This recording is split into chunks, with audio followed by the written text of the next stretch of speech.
Oke, nah pertanyaan dasar dalam taksonomi biasanya teman-teman kalau teman-teman melihat yang sebelah gambar sebelah kiri ya, teman-teman biasanya teman-teman akan tuliskan misalnya paling bawah itulah Dionea muscipula, ini sebelah kanan, salah satu tumbuhan karnivora, bagian dari Caryophyllales ya, ordo Caryophyllales. Dionea, maaf, Dionea ini tapi ada di kawasan temperate.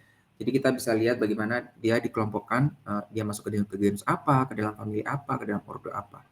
Nah, pertanyaan-pertanyaan dasar atau pertanyaan-pertanyaan umum ya dalam taksonomi biasanya disebutkan baik orang awam maupun baik oleh kita sendiri sebagai akademisi. Kita ketika kita gitu atau suatu makhluk hidup ya, apakah namanya valid ataukah ini hanya sinonim? Kita harus pikir seperti itu ya.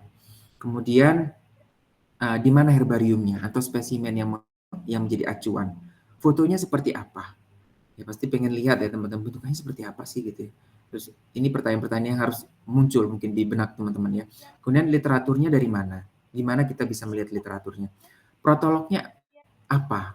Protolog itu adalah publikasi pertama kali yang publikasi di mana spesies tersebut di deskripsi pertama kali ya teman-teman. Jadi bayangkan ketika suatu jenis baru dideskripsikan, nah publikasinya itu disebut dengan protolog ya. Kira-kira seperti itu. Nanti saya nggak tahu ya saya akan menjelaskan protolog. Saya lupa juga ya. Nanti kira-kira seperti nanti kita bisa gali lagi kalau teman-teman ingin tahu ya. Kemudian karakter morfologi pentingnya apa? Ya, jadi ketika teman-teman melihat, oh kalau ketika ngeliat pohon mangga, kira-kira mangga ini karakter pentingnya apa ya yang membuat saya tahu kalau ini mangga. Kalau saya melihat pohon jambu, karakter penting apa yang ada di jambu itu yang tahu kalau itu dia adalah pohon jambu. Misalkan itu karakter morfologi penting. Sama seperti tadi ketika kita melihat buaya atau ketika melihat kepiting, kira-kira karakter apa yang membuat saya tahu bahwasanya dia masuk kepiting dan dia masuk kelompok buaya. Ya. Kemudian kita bertanya, kemudian distribusinya di mana saja. Artinya dia tumbuh atau hidup secara alami di kawasan apa, di area mana, di pulau apa. Ya. Nah, kemudian bagaimana kelangkaan atau status konservasinya. Banyak hal-hal yang akhirnya kita tanyakan ya ketika kita melihat suatu organisme. Kira-kira itu. Nah, kemudian pertanyaan-pertanyaan tersebut, teman-teman, ini bisa kita jawab ya dengan melakukan penelusuran dan pengoleksian data taksonomi. Nah, ini jadi ketika teman-teman nanti akan penelitian, saya nggak tahu ya teman-teman akan penelitian apa gitu, tapi secara umum ketika kita meneliti tentang makhluk hidup, teman-teman nanti teman-teman ambil saya nggak tahu apa jurusan biologi atau makan mungkin tumbuhan gitu ya, atau nanti akan melanjutkan pendidikan ke jenjang lebih tinggi, nanti mengambil salah satu spesies, misalkan Pak saya ingin penelitian mengenai rambutan. Nah, harus terpikir dulu teman-teman pertanyaan-pertanyaan tadi yang saya sebutkan sebelah kiri tadi ya, di mana bagaimana fotonya, jangan sampai pengertian rambutan yang teman-teman pikirkan itu berbeda dengan rambutan yang orang lain pikirkan gitu. Jadi kita harus validasi dulu spesies kita harus kenali dulu spesies yang kita teliti seperti itu kira-kira ya. Jadi, nah untuk menjawab pertanyaan itu kita butuh penelusuran dan pengoleksian data. Pengoleksian data taksonomi itu apa saja? Ada nama taksa dan nomenklaturnya, ada publikasi-publikasinya. Tentunya kita melihat publikasi dahulu sampai sekarang ya. Kemudian kita melihat spesimen herbariumnya, ini sudah sangat taksonomi sekali ya teman-teman. Kita ingin memvalidasi herbariumnya, jangan sampai apa yang kita pikirkan dengan herbariumnya ternyata berbeda. Kemudian ada sumber-sumber tambahan lainnya, nanti saya akan jelaskan. Oke, sekarang saya kalau dalam penelusuran nama, taksa, dan nomenklatur misalkan ya, kita memahami tata nama dulu ya teman-teman. Jadi tata nama tumbuhan itu menggunakan binomial atau penggunaan dua kata dalam suatu spesies. Ini saya ambil contoh tumbuhan karena memang saya orang tumbuhan ya teman-teman. Yang foto yang di sebelah kiri bawah ini masuk ke dalam kita diberikan nama Rhododendron retusum dalam kurung blume Ben. Oke, jadi binomial tadi saya bilang itu terdiri dari dua kata. Nama genusnya adalah Rhododendron. Ya. Umumnya genus ini berasal dari kata benda atau menyerupai kata benda dan berbahasa Latin. Ya, itu nama genus. Yang pertama, kemudian ada epitet atau epitet spesies, ya, atau kata kedua setelahnya itu mengacu pada nama spesiesnya, yaitu retusum, ya. Umumnya kata sifat atau kesepakatan. Nah, kesepakatan ini atau nama orang, ada habitat atau hubungannya dengan geografi atau dengan berbagai macam. Sekarang sudah sangat relatif lebih bebas memberikan nama spesies ya.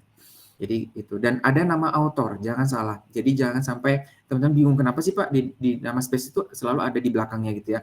Dalam ini ada 2 orang teman-teman ya, nama autor atau nama authors. Jadi ada nama yang memiliki authority gitu, siapa penulisnya, siapa yang memberikan dua nama, ada Blume dan Ben. Nanti saya akan jelaskan bagaimana kenapa Blume dikurung dan Ben ada di luar gitu. Jadi adalah nama orang atau beberapa nama orang yang memberikan atau mendeskripsikan atau merevisi nama spesies tersebut. Ya, nama autor ini penting teman-teman disebutkan di awal ketika teman-teman berbicara mengenai dalam nanti misal karya tulis teman-teman menyebutkan pertama kali itu harus disebutkan autornya. Baru setelah itu silahkan tidak disebutkan tidak apa-apa, tapi teman-teman harus menyebutkan autornya karena autor ini jadi sangat-sangat penting karena beda autor bisa jadi beda spesies ya dengan nama spesies yang sama. Hati-hati. Nah, sebelum saya masuk, mungkin kita sedikit berkuis-kuis sedikit. Ada yang tahu nggak kenapa kita menggunakan bahasa Latin dalam penamaan? Saya, Pernah Pak. nggak teman-teman begitu? Silakan, siapa namanya? Raya, Pak. Oh, Raya lagi ya, silakan Raya. Oh, kayaknya Raya udah tahu banget. Kalau menurut Raya, Pak, kenapa kita harus menggunakan bahasa Latin, Pak? Agar tidak terjadinya miskonsepsi, Pak. Sebenarnya udah pernah dibahas sih sama Pak dosen. Cuman takutnya kayak kalau gitu, bahasanya kayak kan Pak, di tiap daerah pasti memiliki nama bahasa untuk tumbuhan dan hewannya itu masing-masing, Pak. Jadi agar tidak terjadinya miskonsepsi, jadinya dibuatlah bahasa Latin gitu, Pak. Itu. Oke. Saya, Pak. Saya kembalikan. Ya, terima kasih Raya. Terima kasih ya teman-teman. Sebenarnya iya ya, kan itu sebenarnya benar. Terima kasih Raya, jawabannya benar. Jadi nanti saya akan juga jelaskan ya kenapa kita menggunakan bahasa Latin sebenarnya untuk menyamakan apa yang ada di pikiran kita dengan orang lain gitu. Istilahnya jadi kita menggunakan satu pemahaman yang sama, satu bahasa yang sama untuk penamaan itu menggunakan bahasa Latin. Nah, tapi mungkin pertanyaan saya jauh kita tarik lebih jauh lagi gitu ya. Kenapa orang yang dulu itu memilih bahasa Latin? Kenapa nggak bahasa Inggris? Kenapa nggak bahasa misalkan bahasa Spanyol atau kenapa nggak bahasa Yunani? Atau kenapa nggak bahasa apa nih? Bahasa Batak misalnya. Kenapa tuh? Nah, itu yang sebenarnya pertanyaan ini. Kalau tadi menggunakan bahasa Latin memang betul fungsinya supaya kita satu konsep ya, satu pemahaman. Betul Raya, itu nggak salah. Tapi kalau kita lebih tarik lebih filosofi lagi, teman-teman orang mikir nggak sih, kenapa orang zaman dulu milihnya bahasa Latin ya? Kenapa nggak bahasa Inggris aja ya? Bahasa Inggris kan mungkin lebih dipakai sekarang gitu loh. Kenapa bahasa Latin? Nah, itu tuh. Kenapa tuh? Ada yang mau berpikir ke situ nggak? Kenapa orang zaman dulu menggunakan bahasa Latin? Kenapa gini deh? Kenapa orang-orang Eropa dulu gitu ya?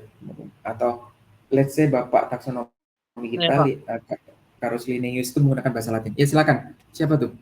Nama saya Joshua, Pak. Joshua, silakan Joshua. Menurut saya, Pak, dari buku yang pernah saya baca, kenapa digunakan bahasa Latin?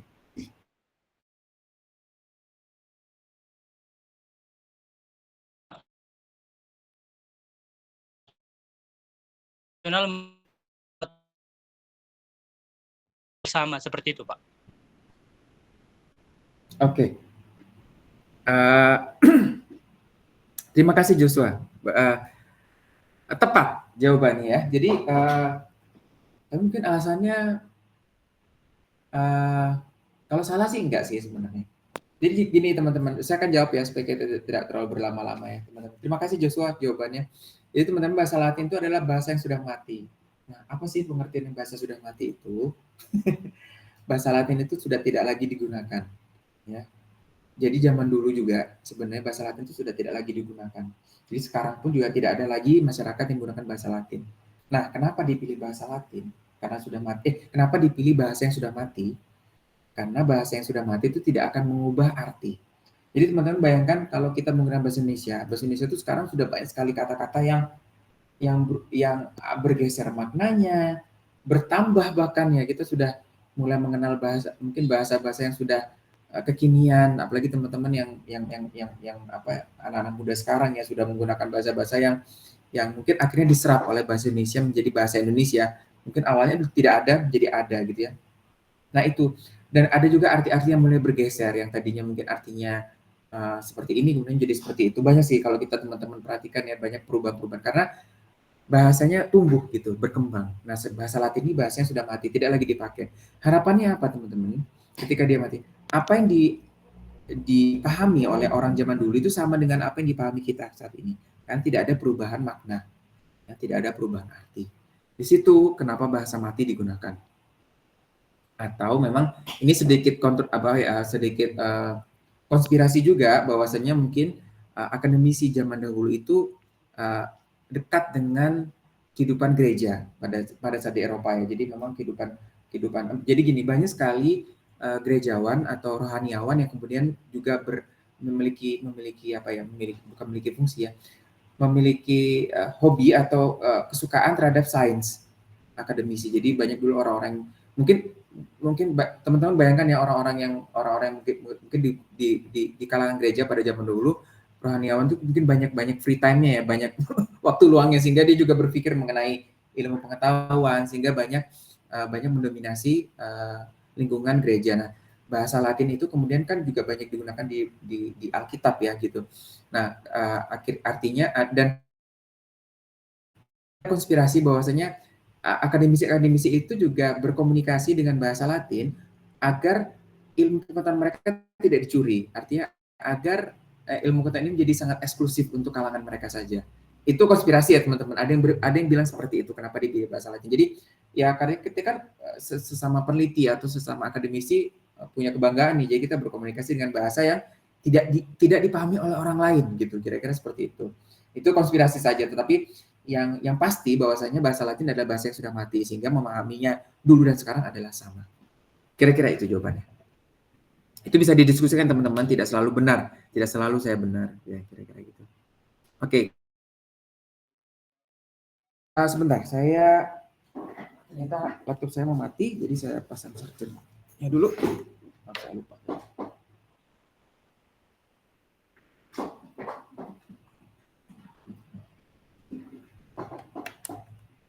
Oke. Nah, ini juga menjawab pertanyaan tadi mungkin mengacu ke jawaban Raya ya, kenapa bahasa Latin ya, ini kita lihat ada tumbuhan yang berwarna kuning. Di Inggris sendiri ini Anda memiliki 80 nama lokal. Jadi teman-teman bayangkan, untuk satu jenis tanaman ini memiliki 80 nama lokal, di Prancis 60, di Belanda 27, di Skandinavia 50, Jerman, Australia, dan Switzerland itu ada 140 nama. Banyak sekali ya di Eropa mengacu pada satu nama yang sama. Nah, kemudian padahal nama ini nama spesies validnya adalah Caltha palustris ya. Ini dipilih oleh Linnaeus ya, taken up by Linnaeus tahun 1613 ya. Dan ini memperlihatkan bagaimana satu spesies itu memiliki nama lokal yang sangat banyak ya. Ada mungkin lebih dari 200 ya ini kalau kita total, mungkin hampir 300 nama untuk satu jenis tumbuhan ini ya. Nah, kemudian kita lihat kasus yang lain. Ini ada kalau kita menyebutkan bluebell, itu nama lokal di Eropa, itu mengacu ke dua spesies. Ada Campanula rotundifolia, ada Hyacintoides. Jadi kira-kira yang bluebell yang mana nih? Antara ketika kita menunjukkan bluebell, kita mengacu ke dua di Eropa. Nah, kalau di Amerika sendiri udah beda lagi. Ya, kalau kita sebut bluebell, maka bisa ke Martensia, bisa Pelemonium, atau ke Penstemon. 3 spesies ini. Jadi bluebell sendiri memiliki nama lokal bluebell memiliki 3 spesies. Nah, kalau di Southern Hemisphere seperti di Amerika Latin dan di Australia, ini bisa mengacu ke 3 juga ya, ke Phacelia, Kisolia, dan Lembergia. 3 spesies ini juga ya, sama-sama warna kebiru-biruan ya teman-teman ya. Nah, jadi bayangkan di setiap benua itu memiliki perbedaan spesies ya. Bahkan dalam satu benua pun juga beda-beda spesiesnya. Bisa lebih dari satu spesiesnya. Nah, ini juga kasus yang lain. Ada nama apa namanya? Ada nama spesies yang warna putih ya, teman-teman, bunga putih sebelah kiri itu namanya chickweed wintergreen bahasa lokalnya. Ya, itu adalah spesies sebenarnya berasal nama latinnya atau nama ilmiahnya adalah Anagalis europea. Ya, kalau kita melihat chickweed wintergreen, chickweed itu biasanya mengacu ke tumbuhan chickweed, Stellaria media. Ya, dan wintergreen itu Gaultheria, ini tumbuhan pegunungan yang berwarna daunnya wangi ya teman-teman. Nah, jadi baik chickweed atau Stellaria dan Gaultheria itu tidak memiliki kekerabatan sama sekali dengan Anagalis. Ya. Saya lupa ya chickweed ini famili apa, tapi wintergreen ini Ericaceae, dan chickweed wintergreen atau Anagalis europea yang sebelah kiri itu adalah kelompok Primulaceae atau Myrcinaceae. Jadi mereka tidak berkerabat sama sekali. Sama seperti kita memberikan nama, mungkin teman-teman pernah mendengar nangka Belanda. Saya nggak tahu itu muncul di daerah mana ya. Ya, sirsak sendiri itu kalau nggak salah Annona namanya ya, Annona squamosa, itu berasal, dia itu familinya Annonaceae ya. Dan kalau kita melihat nama lokalnya, nangka Belanda, nangka sendiri itu termasuk Moraceae ya teman-teman, nangka-nangkaan atau Moraceae, kelompok Ficus, dan Belanda sendiri nama daerah, nama tempat ya. Jadi bahkan nangka Belanda atau sirsak itu sendiri bukan famili Moraceae juga ya, dia tidak berkerabat dekat dengan nangka, dan dia tidak juga berasal dari Belanda ya, dia berasal dari Amerika Selatan ya, Amerika tropis. Jadi nama lokal itu bisa sangat menjebak sekali teman-teman ya. Jadi jangan mudah percaya dengan nama lokal. Nangka Belanda dia bukan jenis nangka dan dia tidak berasal dari Belanda. Kira-kira seperti itu. Jadi nama lokal tidak reliable ya teman-teman. Nah, seperti ini mungkin teman-teman sudah lihat slide ini juga nih, saya dapat dari teman saya ya. Kalau di Padang ya, awak itu artinya aku ya. Di Palembang juga awak itu kamu. Saya nggak tahu deh kalau di Medan mungkin juga sama ya. Nah, kalau Sunda di Jawa awak itu badan ya teman-teman, artinya badan. Nah, kalau gedang, kalau kita ngomong gedang di Jogja, Jawa Tengah, Jawa Timur itu sama teman-teman, gedang itu pisang. Tapi kalau di Sunda sini teman-teman, di Jawa Barat itu pepaya. Ya, jadi nama lokal gedang itu tidak kemudian memiliki arti yang sama. Sama seperti orang Sunda juga, orang Sunda bilang urang itu orang ya, Minang tuh urang ya orang, manusia gitu ya, orang. Kalau Jawa urang itu adalah udang gitu. Jadi sama kata beda arti. Jadi jangan cepat percaya dengan nama lokal gitu ya. Nanti kira-kira nangka Belanda berasal dari mana teman-teman? Dari Belanda Pak gitu. Salah gitu ya. Itu menjebak, nama lokal yang menjebak. Nah, ini juga beberapa yang saya list kelemahan nama lokal yang tidak memiliki aturan ya. Satu jenis bisa banyak nama, kemudian banyak jenis satu nama juga bisa. Kemudian kekerabatannya juga tidak sesuai, tadi saya bilang antara nangka dengan sirsak tidak berkerabat sama sekali. Ya, marganya bisa juga salah ya. Ada konflik global ya antara negara satu dengan negara yang lain, bisa berbeda pemahaman kalau kita menggunakan nama lokal. Kemudian terbatas juga kata-katanya teman-teman. Kemudian banyak dipengaruhi budaya dan sejarah lokal, dan kadang-kadang juga dibuat-buat ya, artinya kadang-kadang saya pernah waktu itu ke daerah gitu ya, ini Pak namanya saya lupa apa dulu, nama Labu-Labuan gitu. Oh, ini nama emang kenapa labu aja gitu. Jadi karena dia masyarakat yang membuatnya gitu ya. Karena seperti labu jadi disebut dengan Labu-Labuan gitu.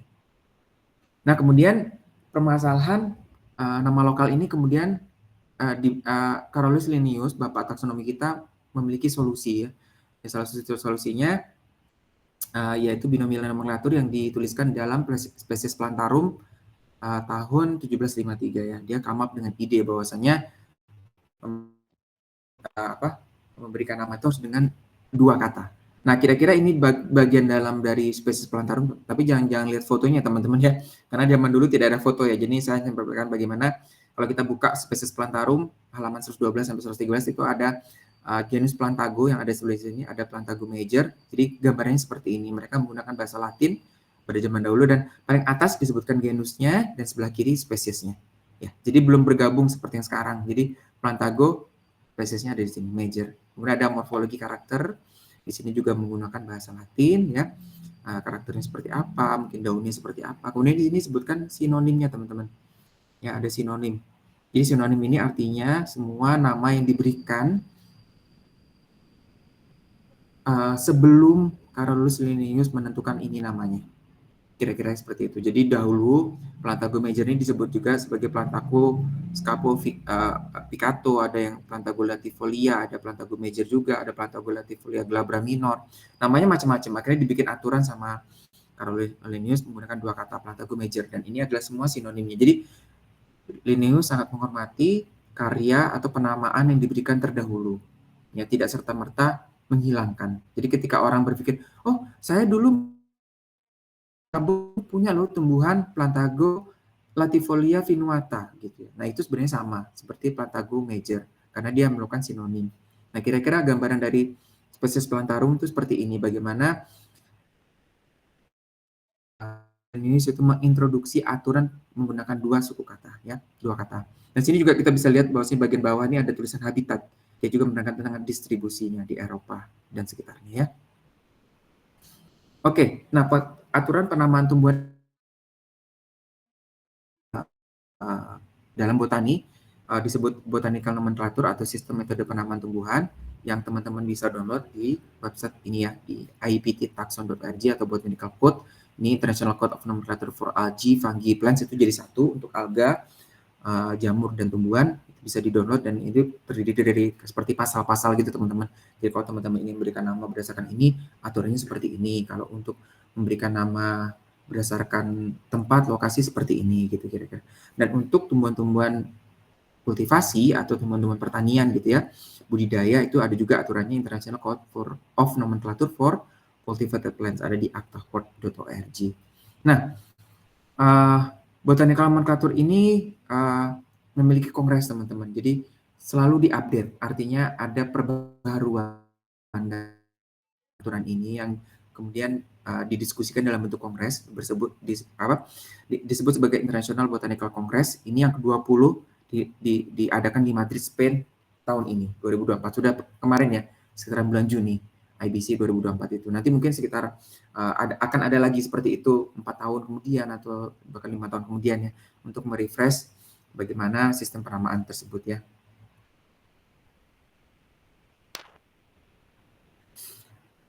Nah, ini kira-kira kalau kita masuk ke website IPT, teman-teman, tadi kita ingin mendownload International Code of Nomenclature for Algae, Fungi, and Plants, Shenzhen Code. Kenapa disebut Shenzhen Code? Karena kongres terakhir sebelum Madrid tadi, yang kongres ke-20, kongres ke-19 itu ada di Shenzhen, Cina. Ya, 2017 ini juga adopted International Botanical Congress Shenzhen, China, July 2017. Jadi tahun 2017 itu pernah ada kongres juga sebelum tahun ini gitu ya. Nah, ini aturan kodenya sebut dengan Shenzhen Code, ini yang terakhir dan teman-teman bisa download. Mungkin nanti setelah, saya nggak tahu ya apakah Madrid Code sudah ada atau belum, tetapi nanti seharusnya setelah pasca dari kongres tersebut, maka akan keluar Madrid Code, dan itu yang paling terakhir, yang paling terbaru. Kira-kira seperti itu. Oke, masih berbicara penelusuran nama taksa dan nomenklatur ya. Nah, tadi saya bilang sama nama, beda author itu beda-beda taksa, teman-teman ya. Jadi kalau kita lihat di sini ya, ada Plantago alpina Phil, ada Plantago alpina Sieber, ada Plantago alpina L. Linnaeus. Ini nama protolognya, teman-teman, atau nama publikasi ketika spesies ini di deskripsi pertama kali diperkenalkan sebagai spesies baru. Ya, ada Plantago alpina tahun 1787, ada Plantago alpina tahun saya nggak tahu, ini mungkin nggak ada tahunnya di sini ya. Ini halamannya mungkin ya, 809, dan ada Plantago alpina yang di-create oleh Linnaeus di spesies Plantarum tahun 1753. Jadi bayangkan teman-teman, ketika kalau di dalam karya tulis ilmiah teman-teman hanya menunjukkan Plantago alpina. Nah, ini berdasarkan tanpa ada author. Author itu yang di belakangnya, teman-teman, ada Phil, Sieber, ada L. Nama, maka orang yang akan menggunakan karya tulis teman-teman akan bingung. Ini mengacu Palago alpina yang mana ya gitu. Karena mereka berbeda taksa ya. Sama juga di kasusnya Agave aspera ya, Agave aspera Agave aspera aterak. Ya, ini beda ya. Jadi berbeda. Ya, ini karena bisa sama namanya tapi beda autor, bisa jadi beda spesies atau beda taksa.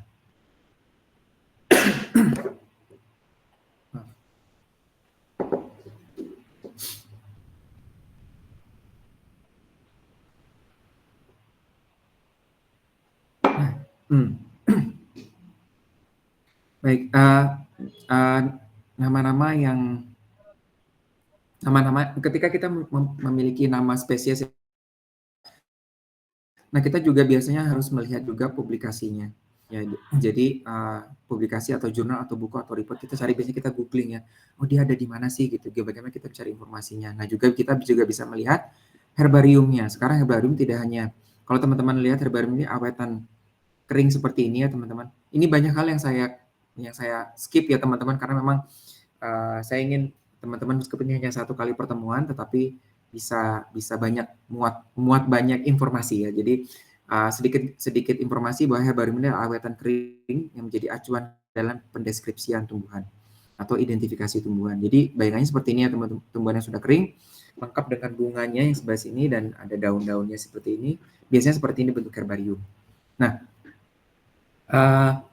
herbarium sendiri kemudian menjadi salah satu acuan ketika kita ingin menelusuri nama taksa atau penelusuran nomenklatur ya. Nah, di sini ada istilah basionim. Tadi teman-teman mungkin saya beberapa kali menunjukkan sinonim ya teman-teman. Nah, di sini juga ada istilah basionim atau nama asli saat pertama kali di deskripsi. Jadi ketika teman-teman memiliki suatu nama ilmiah, nah teman-teman harus berpikir apakah nama ilmiah itu adalah basionim atau bukan. Jadi artinya apakah ketika dia pertama kali dideskripsikan nama asli awalnya adalah nama yang teman-teman miliki. Ya gitu ya. Kalau di sini ada contohnya Pinus aebis is basionym of Picea aebis. Jadi teman-teman bayangkan dulu pertama kali ada Picea aebis itu dideskripsi sebagai Pinus aebis. Namanya Pinus aebis pertama kali. Nah, kemudian setelah mungkin ilmu pengetahuan berkembang, orang sudah melakukan revisi, ternyata yang disebut dengan Pinus aebis itu masuk ke dalam genus yang berbeda, yaitu Picea atau Picea ini. Nah, kemudian diubah menjadi Picea aebis. Jadi Picea aebis itu dulu mempunyai basionim atau nama asli yaitu Pinus aebis ketika dideskripsi pertama kali. Oke, sekarang kita masuk ke istilah sinonim. Nah, sinonim apa Pak? Sinonim itu sebenarnya adalah nama yang sebenarnya sama dengan nama yang validnya. Jadi sinonim ini juga memiliki dua, ada sinonim homotipik, ada heterotipik. Nah, sinonim homotipik sinonim artinya dia memiliki satu spesimen tipe. Apa sih Pak spesimen tipe? Itu spesimen tipe adalah spesimen yang menjadi referensi ketika pertama kali dia dideskripsikan. Ya. Jadi ketika suatu spesies dideskripsi dia harus mempunyai spesimen tipe. Berdasarkan spesimen tipe yang mana gitu ya. Nah, sedangkan heterotipik itu adalah sinonim suatu spesies atau suatu nama yang memiliki spesimen tipe yang berbeda. Oke, jadi seperti ini. Contohnya ya teman-teman, biar nggak bingung. Jadi ini spesimen yang atas ini teman-teman ya, yang saya klik barusan, ini adalah spesimen tipe dari Isonandra gutta. Ya. Nah, dia juga menjadi spesimen tipe atau pertama kali spesimen untuk spesimen Palacium gutta. Jadi ada dua spesies, Isonandra gutta dan Palacium gutta. Ya. Nah, nama yang valid adalah Palacium gutta ya teman-teman. Sekarang saat ini. Nah, dia itu memiliki basionim Isonandra gutta karena Isonandra gutta dideskripsi pertama kali lebih dahulu. Kemudian Isonandra gutta menjadi sinonim dari Palacium gutta. Nah, Isonandra adalah sinonim homotipik sinonim karena tipe yaitu spesimen ini yang sebelah kiri ini. Jadi Isonandra gutta dan Palacium gutta memiliki satu tipe awetan kering ini satu. Ya. Berbeda dengan Palacium bournense. Palacium bournense dideskripsi dengan spesimen tipe yang ada di bawah ini ya. Nah, ternyata Paleochem burnetii ini adalah sinonim dari Paleochem guta. Ya, kita bisa bilang bahwa Paleochem burnetii adalah sinonim atau heterotipik sinonim karena memiliki tipe yang berbeda, mengacu pada spesimen herbarium yang berbeda. Semoga tidak bingung, nanti bisa dibaca lagi ya, teman-teman. Baik, sebenarnya waktu kita sudah sangat mepet sekali, teman-teman. Misalnya kita punya slide berapa lagi ya? Bu Suci, kalau sini lebih dari 11.20 apa tidak masalah atau bagaimana ya, teman-teman? Atau ada kuliah lagi setelah ini?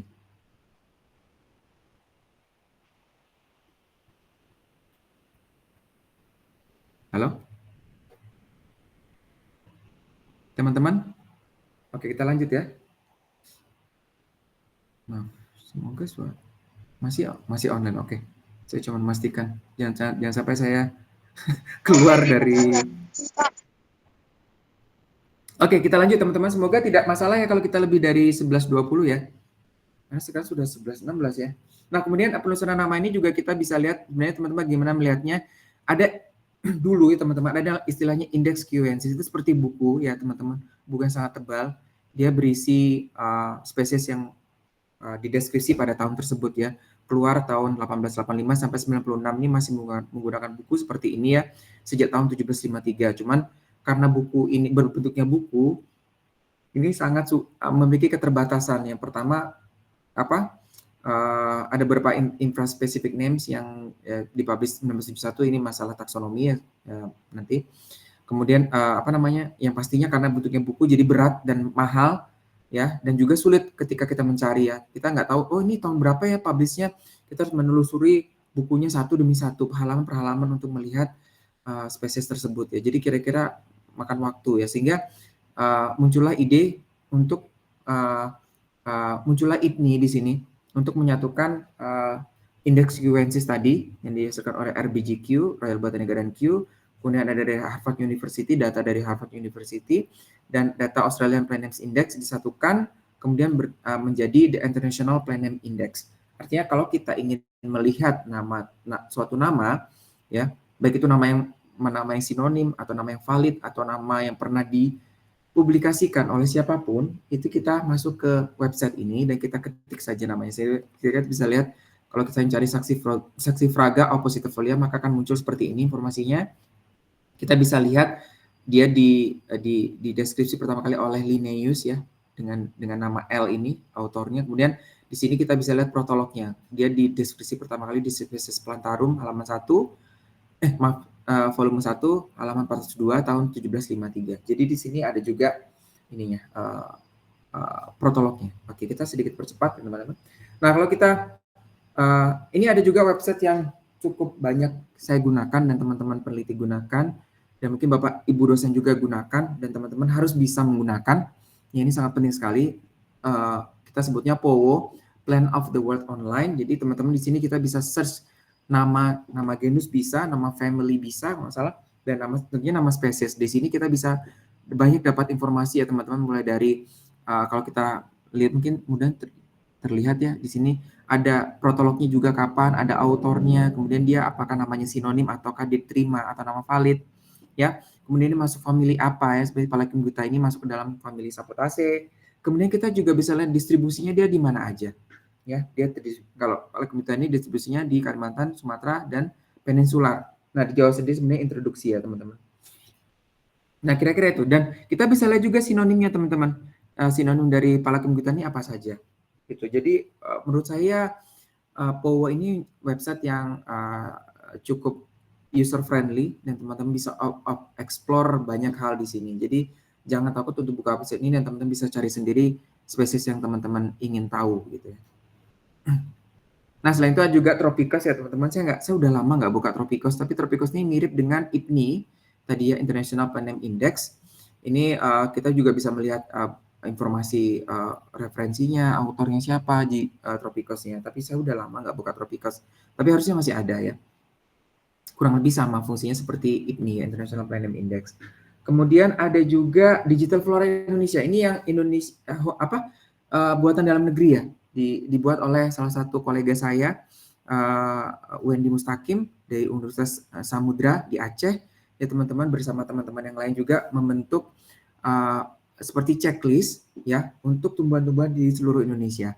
Jadi meskipun ini masih berkembang sampai saat ini, artinya masih disubmit terus ya untuk menuju lengkap gitu ya, karena memang terus di-input gitu ya. Nah, kalau kita lihat di sini, misalkan kita ingin melihat jenis Ericacea ya ada di Indonesia, jadi kita bisa klik Angiosperm Ericacea, dan di dalamnya ada list dari genusnya, misal Costera.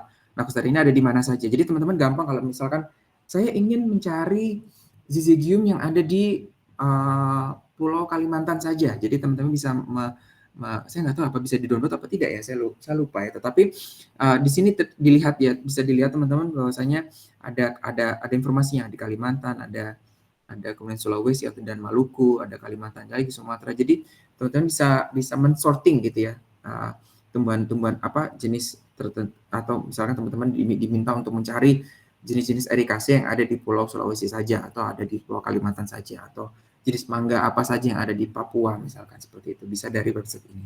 Jadi sangat memudahkan. Nah, kemudian untuk menelusuri literatur teman-teman memang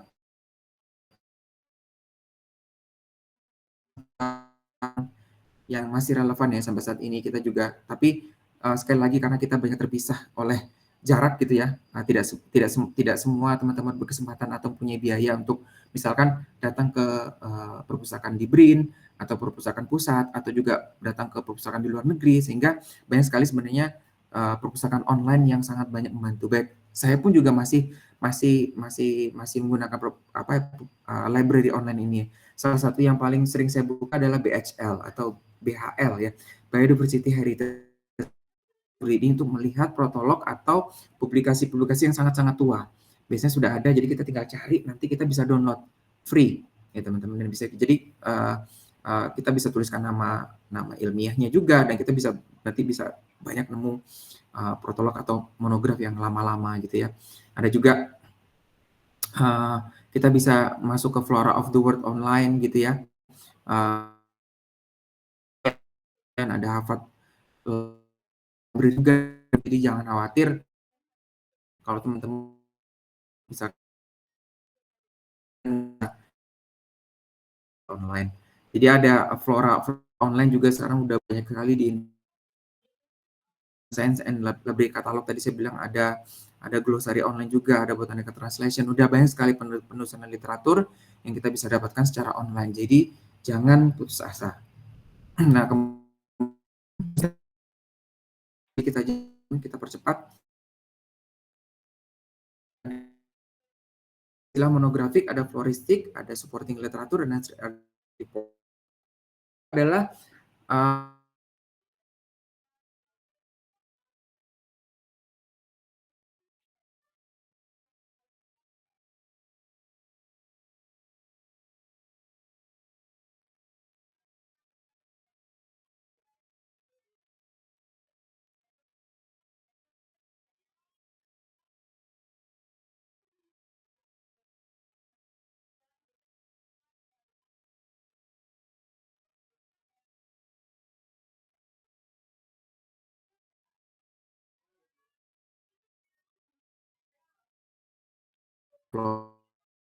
floristik. Dia memfokuskan geografi, jadi tidak melihat taksanya apa, kelompok organismenya apa. Saya ingin mempelajari tumbuhan yang ada di pegunungan Kerinci misalkan. Nah, dia berbicara mengenai penelitian floristik, ya. Dia tidak melihat jenisnya apa, tapi seluruh tumbuhan. Gitu ya. Nah, tapi ada juga nih gabungan antara monografik dan floristik ya teman-teman. Jadi misalkan, Pak, saya ingin mempelajari jenis-jenis rambutan yang ada di pegunungan atau di sekitaran Danau Toba misalkan. Nah, jadi kan dia tidak hanya berbicara mengenai suatu grup tumbuhan yaitu rambutan, tapi juga dibatasi oleh geografi. Jadi hanya di sekitaran Danau Toba misalkan gitu. Saya kayaknya menjelaskan juga sedikit di. Oke, ini monographic publication ya teman-teman, maaf kelewat. Contoh-contohnya ada monograf, ya, informasi lengkap suatu taksa yang sebelah kiri ini hanya subgenus tertentu dari rhododendron, kemudian ada revision atau revisi suatu perubahan. Jadi kalau dia ingin mengubah nama atau mengubah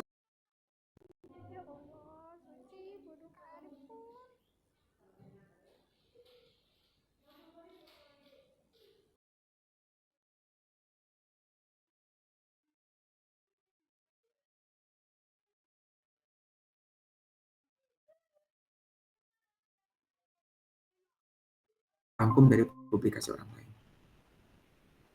Nah, kalau forensic publication ini mungkin yang paling sering teman-teman lihat ya, teman-teman, buku Alpen and Sub Alpen Flora Monjaya. Jadi seluruh flora yang ada di kawasan Jawa, di Monjaya, di Papua, ya. Jadi maksudnya critical flora, concise flora, field flora atau field book, teman-teman pernah nemu ya, atau handbook yang mountain flora biasanya umumnya dilengkapi oleh gambar sehingga lebih mudah orang mengidentifikasi ya.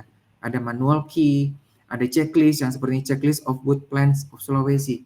Jadi dia sudah ngomongin tentang tumbuhan berkayu di Sulawesi, misalnya checklist ini banyak sekali teman-teman. Jadi ini juga bisa membantu kita melihat bagaimana, misalkan Acelaurinum ini tersebarnya di Sulawesi bagian tengah, bagian selatan gitu ya, pada ketinggian berapa, koleksi herbariumnya apa saja. Nah ini. Nah kemudian ada field guide yang teman-teman biasanya apa, field guide kupu-kupu atau field guide tumbuhan paku-pakuan yang ada di kebun raya, misalnya seperti itu juga masuk floristik public geografi tertentu. Oke, kita percepat ya. Nah, kemudian ada juga kalau kita ingin penelusuran herbarium, teman-teman, ada macam-macam ya sumber-sumber herbarium online sekarang. Tidak hanya herbarium yang ada di Bogor saja, ada Index Herbarium, ada GBIF, ada Global Plants Herbarium Online Catalog, kemudian ada Taxa Database. Nah, ini Index Herbarium ini adalah sebenarnya database dari beberapa herbarium yang ada di seluruh dunia ya, termasuk di dalamnya yang ada di Indonesia. Jadi ini coba saya screenshot yang ada di Indonesia apa saja herbariumnya. Jadi teman-teman bisa lihat. Dan ini ada kode yang diakui oleh seluruh dunia. Ya, jadi kode ini akan melekat di publikasi-publikasi taksonomi ya. Jadi sudah menjadi kode yang istilahnya accepted ya gitu, atau kode yang valid yang diakui oleh seluruh dunia. Nah, ini juga Global Plant Gestor Plan, cuman ini biasanya di Gestor Plan ini, website ini kita melihat spesimen tipe, kita mencari spesimen tipe, meskipun di website lain juga ada sih, tapi di Gestor Plan ini biasanya kita spesifik di spesimen tipe, namun Gestor ini kalau nggak salah berbayar ya gitu, harus subscribe atau berlangganan. Jadi kalau di BRIN sendiri bisa langsung terbuka gitu ya, tapi kalau di luar mungkin kita tidak bisa melihat, misalkan spesimen ini kita tidak bisa buka dengan detail yang besar gitu. Artinya kita tidak bisa membuka spesimen ini untuk melihat pixel yang besar gitu ya, karena memang harus berlangganan. Website lainnya ada herbarium online teman-teman. Jadi jangan khawatir, di sini ada herbarium Royal Botanic Garden Edinburgh yang juga online, jadi teman-teman bisa lihat, dan kadang-kadang kalau sudah digitasi, teman-teman bisa melihat herbariumnya. Di Harvard juga, di Kew tentunya sudah juga ada herbarium katalog, dan di Naturalis di Belanda, jadi seluruh herbarium di Belanda. Jadi teman-teman tidak perlu datang ke herbarium di sana, teman-teman bisa melihat secara online, dan itu digitasinya dengan pixel yang luar biasa besar. Jadi teman-teman bisa zoom dan bisa lihat dengan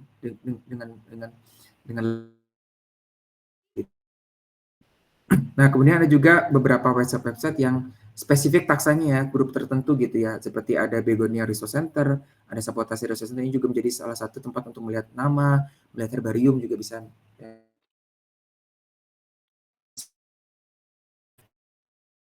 Nah, ini ada juga teman-teman, salah satu website yang mungkin juga penting yang teman-teman harus tahu, yaitu Global Biodiversity Information Facilities atau GBIF kita sebutnya.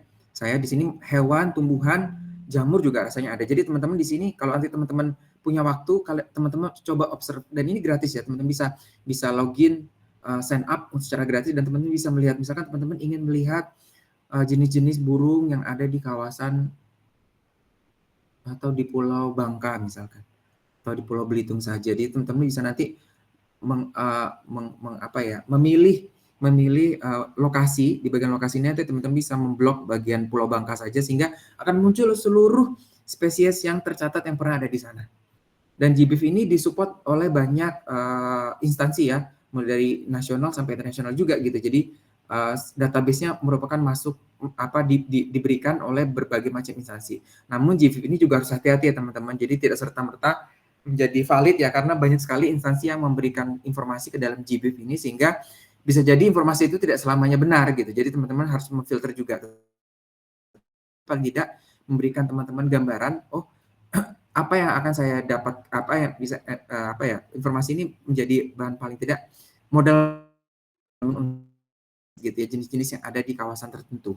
Ini hewan, tumbuhan, jadi teman-teman harus tahu nih sama GBIF ini. Jadi sangat informatif dan sangat membantu sekali teman-teman ketika mencari data gitu. Misalkan dosen teman-teman, coba kamu cari nih jenis-jenis atau tadi ya jenis rambutan yang ada di sekitaran Pulau Bangka, apa saja sih jenis rambutannya. Nah, bisa dicari di sini. Jadi teman-teman nanti tinggal tulis Nephelium gitu ya, karena Nephelium ini nama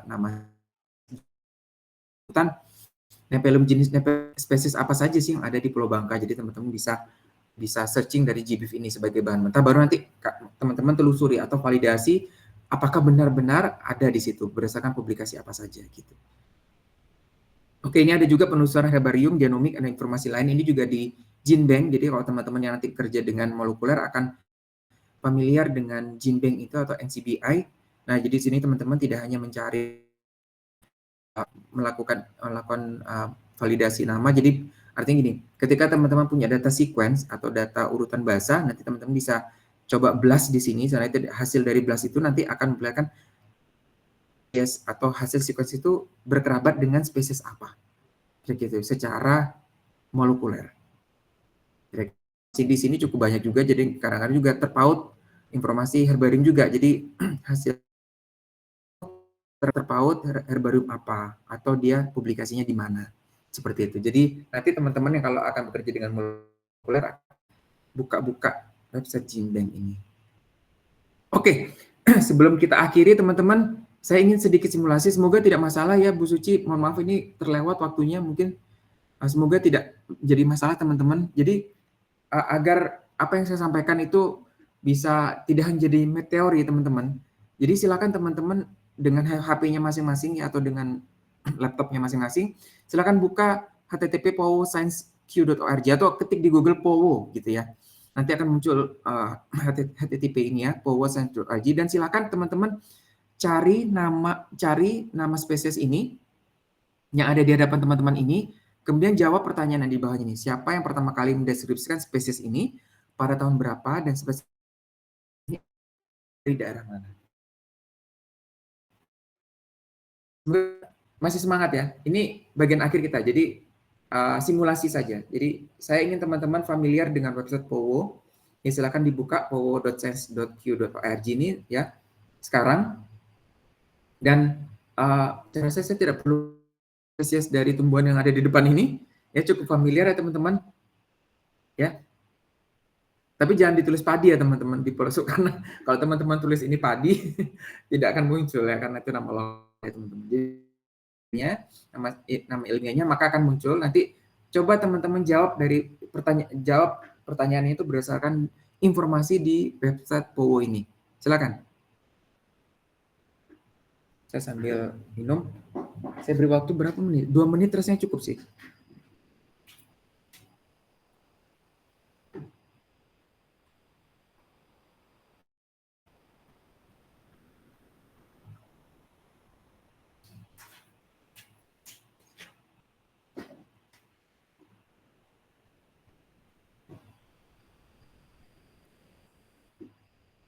Ada yang bermasalah untuk membuka websitenya?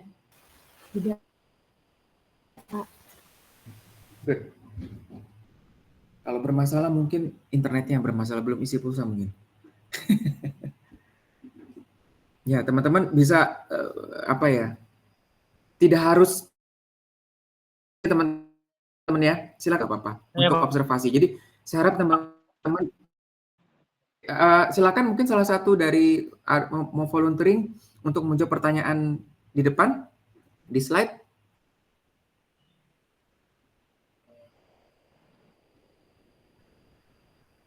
Siapa? Ya Pak. Iya Pak, Joshua Pak. Oke, silakan Joshua. Sudah buka website Iya, Pak. Powo dan ini namanya spesiesnya apa? Saya pastikan dulu nih. Orija Sativa Pak. Oke, betul. Terus sudah dimasukkan ya? Iya Pak. Oke. Siapa yang pertama kali mendeskripsikan spesies ini?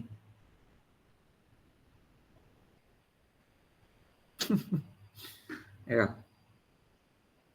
Cek autornya. Tadi kita bicara mengenai author ya, atau authority singkatannya. Author, penulis atau yang melakukan deskripsi. Siapa?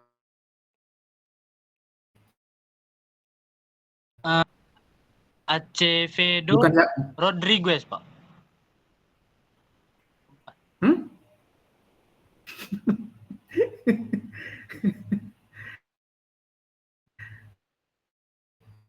Autornya Oriza Sativa.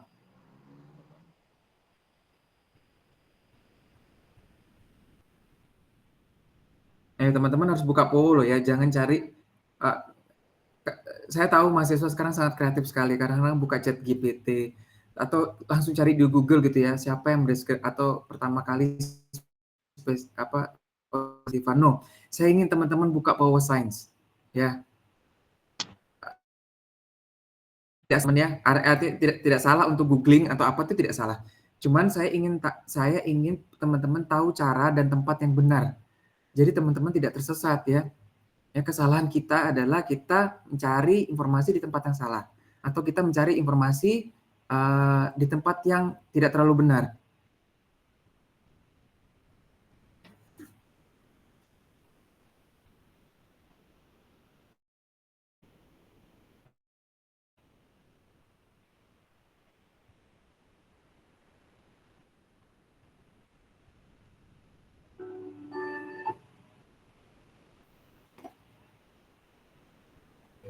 Maaf ya, silakan ada yang mau volunteering Joshua tadi?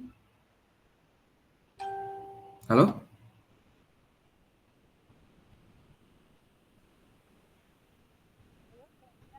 Tadi pertanyaan dari Joshua sudah terjawab ya, Pak?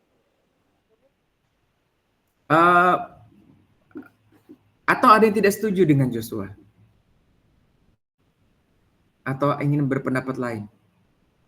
Sebentar ya, Pak. Silakan. Jaringannya ini, Pak, susah. Suara saya jelas ya, teman-teman ya? Saya barusan terima ada telepon masuk ya, jadi maaf agak terdistrak. Oke, Joshua silakan. Mau perbaiki atau masih sama jawabannya? Oke teman-teman, saya coba stop share ya sebentar.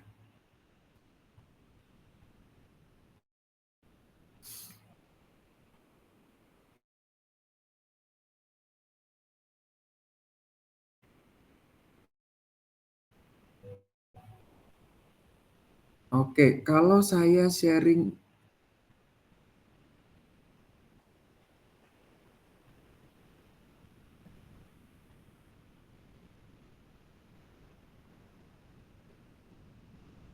saya terlihat nggak teman-teman? Website Powo ini. Terlihat Pak. Terlihat Pak. Ya teman-teman ya.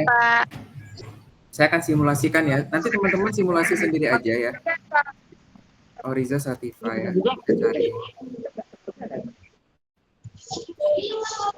Oke teman-teman ya, lihat di sini. Ketika saya mencari siapa yang bocor? Kalau saya buka Oriza Sativa, maka akan muncul ini teman-teman. Jangan teman-teman klik yang sesuai dengan teman-teman cari, karena mungkin dia mencari Oriza yang lain ya. Jadi kita klik Oriza Sativa. Oke. Semoga tampilan yang teman-teman cari sama dengan tampilan yang saya buka ini. Iya Pak, sama Pak. Oke ya teman-teman. Tadi tanya siapa yang mendeskripsi pertama kali. Saya bilang cek autornya. Nih. Siapa itu? Ada yang mau jawab? Betul. Kan tadi L itu ada singkatan dari Linnaeus. Saya beberapa kali tadi menyampaikan L artinya Linnaeus. Jadi memang nama ini diambil oleh Linnaeus untuk mendeskripsikan spesies ini pertama kali, untuk mendeskripsikan padi ya, teman-teman. Dan ini pertama kali dipublikasikan di Spesies Plantarum di halaman 33 tahun 1753. Itu pertanyaannya. Nah, pertanyaan kedua, dia terdistribusi di mana saja? Kita geser ke bawah.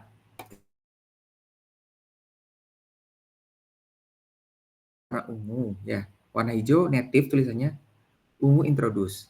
Artinya dia aslinya di warna hijau, itu artinya tumbuhan yang diintroduksi ya, atau tersebar secara tidak alami. Misalkan di bawah manusia atau ditanam atau secara tidak sengaja menyebar begitu ya. Jadi secara alami tumbuhan ini berasal dari Cina ya, daerah Cina. Kita lihat di sini ya. Cina atau Asia Timur. Kemudian dia menyebar hampir ke seluruh dunia ya, sampai ke Eropa dan Australia, termasuk Indonesia. Ya. Jadi tapi mungkin menyebarnya dulu sekali ya, zaman-zaman kerajaan, mungkin zaman kerajaan kuno atau zaman perdagangan ke orang Cina bawah gitu ya, atau mereka merantau bersama benih-benih padi dan mereka menanam di kepulauan kita. Kira-kira seperti itu. Nah, jadi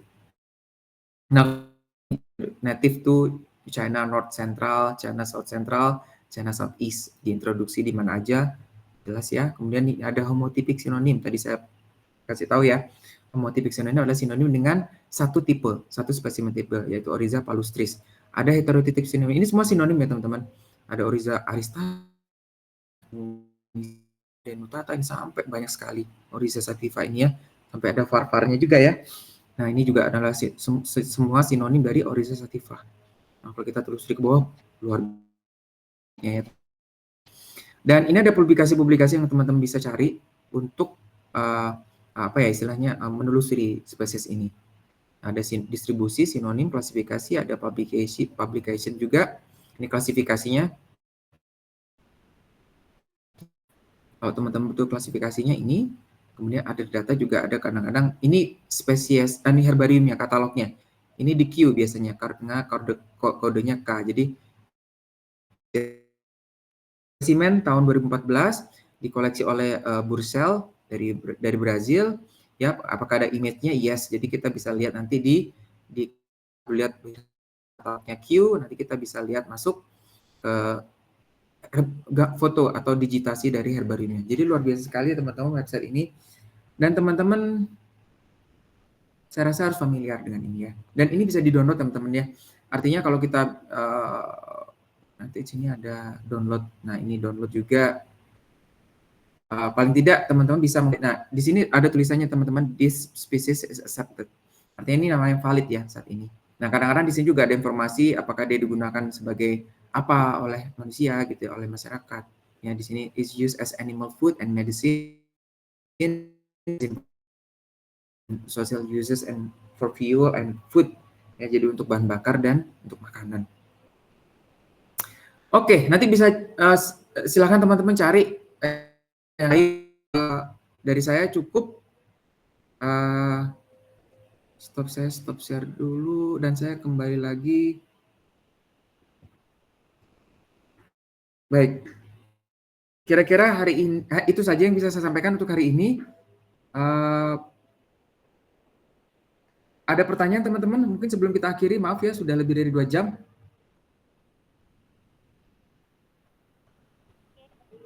Silakan. Ada yang bicara tapi suaranya pelan ya? Saya terdengar dengan jelas ya Pak ya? Oh iya, Bu Suci. Nah, okay. Silakan Bu, saya sedang berikan. Iya, silakan Bu kalau ada pertanyaan dari teman-teman atau dari Bapak Ibu dosen. Benar. Wah, ternyata sangat menarik kali ya pembelajaran kita hari ini Pak, untuk program-programnya gitu kan. Ada juga ternyata software-nya ya Pak ya untuk memudahkan kita dalam mencarinya ya Pak ya. Ya, jadi memang apa ya, kadang-kadang saya juga menemui banyak mahasiswa yang kita bimbing, mahasiswa utama, apalagi kalau teman-teman sekarang mahasiswa kan sudah apa-apa online gitu ya. Jadi memang dan mahasiswa karena tidak tahu harus mencari kemana gitu Bu. Jadi memang ini yang kadang-kadang menjadi gap kita gitu ya. Kita meminta dari peneliti atau mungkin dari dosen, coba cari ini, tapi kita juga tidak tahu di mana harus mencarinya gitu. Atau teman-teman mahasiswa juga tidak tahu. Jadi di online yang bisa kita manfaatkan gitu ya. Cuman memang mahasiswa belum tahu saja gitu ya bagaimana cara menelusuri atau cara mencarinya di mana seperti itu. Itu yang saya ingin tekankan sih untuk hari ini gitu ya. Itu Bu Suci. Oke, benar ya Pak, sangat menarik Pak. Nah, saya juga punya teman kemarin kan, dia ahli taksonomi juga. Dia fokusnya itu penelitian ke pandan, jenis-jenis pandan gitu kan Pak. Nah ternyata waktu di penelitian dia salah gitu Pak, salah mendeskripsikannya. Karena kan kita pandan ini harus kita deskripsikan dari dia, mulai dari bibit gitu ya kan Pak, bibit, mulai dari anakan, mulai dia tumbuh. Nah jadi dia salah mengidentifikasinya. Jadi kalau pertanyaan saya, Pak, bagaimana cara kita mengidentifikasi dari bibit, menyatakan bahwa pandan itu merupakan pandan jenis ini? Mulai dari bibit, karena dia salah pendeskripsian bibitnya. Karena kalau dia menunggu pandan itu untuk tumbuh, itu kan membutuhkan waktu kan gitu kan, Pak? Iya. Menarik juga ya. Jadi kalau kita ada identifikasi awam gitu kan, Pak, bibit itu hampir sama gitu ya kan semuanya kan? Betul. Nah ini Bu mungkin salah satu tantangan kita ya. Sebenarnya itu nanti juga akan saya sampaikan di kuliah tentang identifikasi tumbuhan ya Bu. Bagaimana sih mengidentifikasi ya? Sebenarnya salah satu cara yang paling mudah untuk paling mudah ya untuk kita mengidentifikasi adalah bertanya kepada ahlinya sih sebenarnya. Jadi memang kalau di BRIN sendiri atau di bidang botani kita juga punya peneliti pandan kebetulan ya Bu, kebetulan sih ada. Kebetulan namanya Pak Arikim ya, dan mungkin beliau bisa memang, dan saya rasa semua peneliti sebenarnya pada dasarnya secara umum tuh pasti akan open ya gitu, akan terbuka untuk kita bertanya, untuk kita minta tolong gitu ya, tetapi mungkin dengan cara yang baik gitu ya.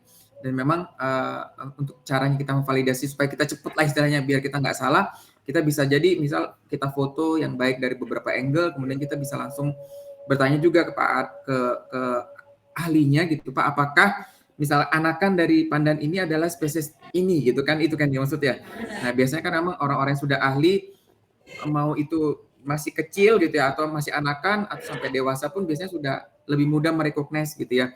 Oh ini bukan, oh ya ini iya gitu. Atau ada beberapa karakter vegetatif juga mungkin yang menjadi kunci yang kita tidak tahu. Bisa jadi seperti itu. Ada karakter kunci yang mungkin sudah ada dia masih seedling dia masih kecil yang hanya orang-orang yang ahli atau orang yang terbiasa melihat yang kemudian tahu itu menjadi karakter kunci atau karakter yang informatif untuk membedakan spesies tersebut dengan spesies yang lain. Mungkin itu Bu Suci. Kalau cara gampangnya ya mungkin kita akan bahas juga cara-cara identifikasi juga. Maksudnya bagaimana cara mengidentifikasi ya teknik-teknik bisa dengan herbarium, dengan deskripsi, dengan berbagai macam nanti di kelas selanjutnya mungkin di pertemuan selanjutnya, gitu. Oke baik Pak Prima, sepertinya kita cukupkan aja ya Pak ya untuk hari ini ya Pak ya. Mungkin kita akan lagi untuk 2 minggu ke depan gitu kan Pak. Kira-kira kok untuk absensinya Pak udah Pak ini mau Bapak screenshot juga biar saya bisa instruksikan ke mahasiswa untuk ini Pak hidupin kamera. Oke adik-adik boleh minta tolong hidupin kameranya boleh semua.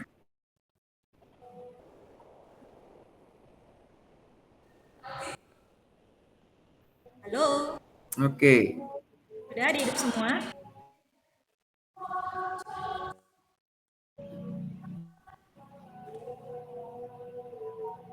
Sebentar ya, saya coba copy ke sini. Hidupin dulu semua kameranya. Biar kita sesi foto bersama dulu sama Pak Prima.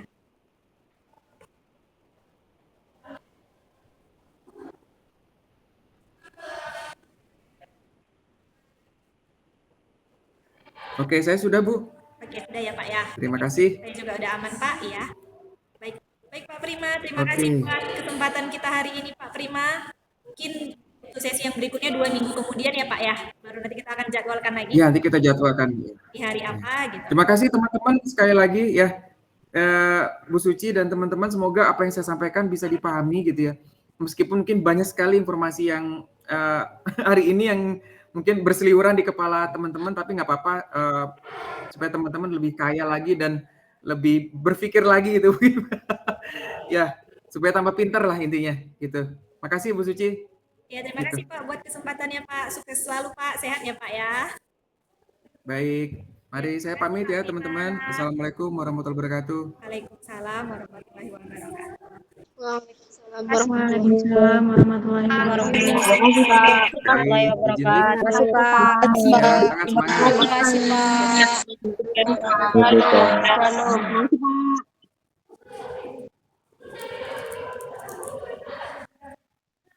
Ayo yang lain boleh langsung keluar juga ya dari ininya ya, dari sesi Zoom kita ya.